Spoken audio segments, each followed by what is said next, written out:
ਖਬਰਾਂ ਦੇ ਵਿੱਚ ਅੱਗੇ ਵਧਣ ਤੋਂ ਪਹਿਲਾਂ ਹਰਜੋਤ ਸਿੰਘ ਜੀ, ਅੱਜ 4 ਫਰਵਰੀ ਦਾ ਦਿਨ ਆਪਾਂ ਸਾਕਾ ਨਕੋਦਰ ਦੇ ਜਿਹੜੇ ਉਹਨਾਂ ਮਹਾਨ ਸ਼ਹੀਦਾਂ ਨੂੰ ਕੋਟਾਨ-ਕੋਟ ਪ੍ਰਣਾਮ ਕਰਦੇ ਹਾਂ, ਜਿਨ੍ਹਾਂ ਨੇ ਸਾਹਿਬ ਸ੍ਰੀ ਗੁਰੂ ਗ੍ਰੰਥ ਸਾਹਿਬ ਜੀ ਦੀ ਬੇਅਦਬੀ ਜਿਹੜੀ ਆ ਜੋ ਉਸ ਦਰਮਿਆਨ 1986 ਨੂੰ ਹੋਈ ਸੀ, 2 ਫਰਵਰੀ ਵਾਲੇ ਦਿਨ ਉਸ ਦਾ ਵਿਰੋਧ ਪ੍ਰਗਟਾਉਣ ਦੇ ਲਈ, ਗੁਰੂ ਗ੍ਰੰਥ ਸਾਹਿਬ ਨੂੰ ਵਾਪਸ ਲੈ ਕੇ ਆਉਣ ਦੇ ਲਈ, ਦੋਸ਼ੀਆਂ ਨੂੰ ਸਜ਼ਾਵਾਂ ਦਿਵਾਉਣ ਦੇ ਲਈ ਜਿਹੜੀ ਆ ਉਹ ਕੋਸ਼ਿਸ਼ ਜਿਹੜੀ ਕੀਤੀ ਸੀਗੀ। ਤੇ ਜਦੋਂ ਉਹ ਪੁਲ ਤੋਂ ਜਾ ਰਹੇ ਸੀ ਤੇ ਕਿਸ ਤਰੀਕੇ ਦੇ ਨਾਲ ਅੰਨ੍ਹੇਵਾਹ ਗੋਲੀਆਂ ਮਾਰ ਕੇ ਇਹ 4 ਜਿਹੜੇ ਸਿੰਘਾਂ ਨੂੰ ਸ਼ਹੀਦ ਉੱਥੇ ਕਰ ਦਿੱਤਾ ਗਿਆ ਸੀਗਾ।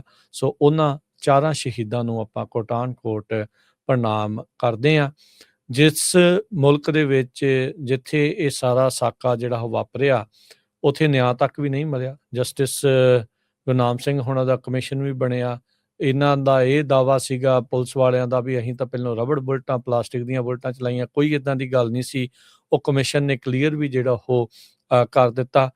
ਉੱਥੇ ਤਾਂ ਉਹਨਾਂ ਨੂੰ ਯਾਦ ਨਾ ਮਿਲੀ, ਉਹਨਾਂ ਨੂੰ ਇਨਸਾਫ ਨਾ ਮਿਲਿਆ, ਪਰ ਅਮਰੀਕਾ ਦੇ ਬਹੁਤ ਸਾਰੇ ਸ਼ਹਿਰ, ਬਹੁਤ ਸਾਰੇ ਕਾਉਂਟੀਜ਼, ਕੈਲੀਫੋਰਨੀਆ ਦੇ ਸਦਨ ਦੇ ਵਿੱਚ ਤੇ ਅਮਰੀਕਾ ਦੇ ਫੈਡਰਲ ਸਦਨ ਦੇ ਵਿੱਚ ਵੀ ਸਾਕਾ ਨਕੋਦਰ ਨੂੰ ਜਿਹੜੀ ਉਹ ਮਾਨਤਾ ਦਿੱਤੀ ਗਈ ਆ। ਅੱਜ 40 ਸਾਲ ਪਹਿਲਾਂ ਸਾਕਾ ਨਕੋਦਰ ਦੇ ਸ਼ਹੀਦ ਭਾਈ ਰਵਿੰਦਰ ਸਿੰਘ, ਭਾਈ ਹਰਮਿੰਦਰ ਸਿੰਘ, ਭਾਈ ਝਲਮਣ ਸਿੰਘ, ਭਾਈ ਬਲਤੀਤ ਸਿੰਘ, ਉਹਨਾਂ ਨੂੰ ਆਪਾਂ ਯਾਦ ਕਰਦੇ ਹਾਂ। ਬਹੁਤ ਹੀ ਯੰਗ ਉਮਰ ਸੀਗੀ। ਸਿੱਖ ਸਟੂਡੈਂਟ ਫੈਡਰੇਸ਼ਨ, ਆਲ ਇੰਡੀਆ ਸਿੱਖ ਸਟੂਡੈਂਟ ਫੈਡਰੇਸ਼ਨ ਦੇ ਇਹ ਵਿਦਿਆਰਥੀ, ਉਹਨਾਂ ਉਸ ਟਾਈਮ ਖਾਲਸਾ ਕਾਲਜ 'ਚ ਕੁਛ ਪੜ੍ਹਦੇ ਸੀ, ਕੋਈ ਹੋਰ ਕਾਲਜਿਸ ਦੇ ਵਿੱਚ ਪੜ੍ਹਦੇ ਸੀ। ਉਹ ਉਸ ਰੋਸ ਦੇ ਵਜੋਂ ਉੱਥੇ ਗਏ ਸੀਗੇ ਜਦ ਇਹ ਗੋਲੀ ਕਾਂਡ ਵਾਪਰਿਆ, ਇਹ ਸਾਕਾ ਜਿਹੜਾ ਉਹ ਵਾਪਰਿਆ। ਸੋ ਉਹਨਾਂ ਨੂੰ ਯਾਦ ਕਰਦੇ ਹਾਂ।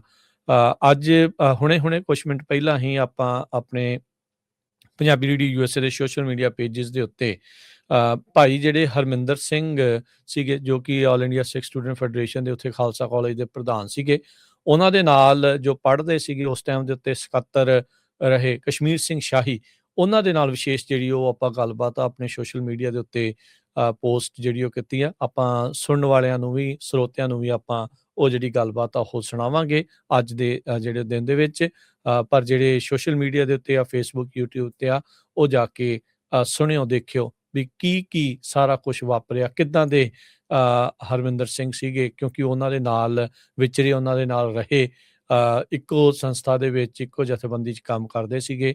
ਉਹ ਸਾਰੀਆਂ ਗੱਲਾਂ ਉਹਨਾਂ ਨੇ ਜਿਹੜੀਆਂ ਉਹ ਦੱਸੀਆਂ ਆ। ਤੇ ਇੱਕ ਵਾਰੀ ਫੇਰ ਅਸੀਂ ਪੂਰੇ ਆਪਣੇ ਅਦਾਰੇ ਵੱਲੋਂ ਇਹਨਾਂ ਮਹਾਨ ਸ਼ਹੀਦਾਂ ਨੂੰ, ਸਾਕਾ ਨਕੋਦਰ ਦੇ ਸ਼ਹੀਦਾਂ ਨੂੰ ਕੋਟਾਨ-ਕੋਟ ਪ੍ਰਣਾਮ ਕਰਦੇ ਹਾਂ ਜੀ। ਬਿਲਕੁਲ, ਅੱਜ ਸ਼ਾਮ ਨੂੰ 4 ਵਜੇ ਦੇ ਕਰੀਬ ਤੁਸੀਂ ਰੇਡੀਓ ਦੇ ਜਿਹੜੇ ਸਾਡੇ ਸਾਰੇ ਟਰਸਟੀਅਲ ਰੇਡੀਓ ਸਟੇਸ਼ਨਸ ਆ, ਉੱਥੇ ਵੀ ਉਹ ਪ੍ਰੋਗਰਾਮ ਸੁਣ ਸਕੋਗੇ।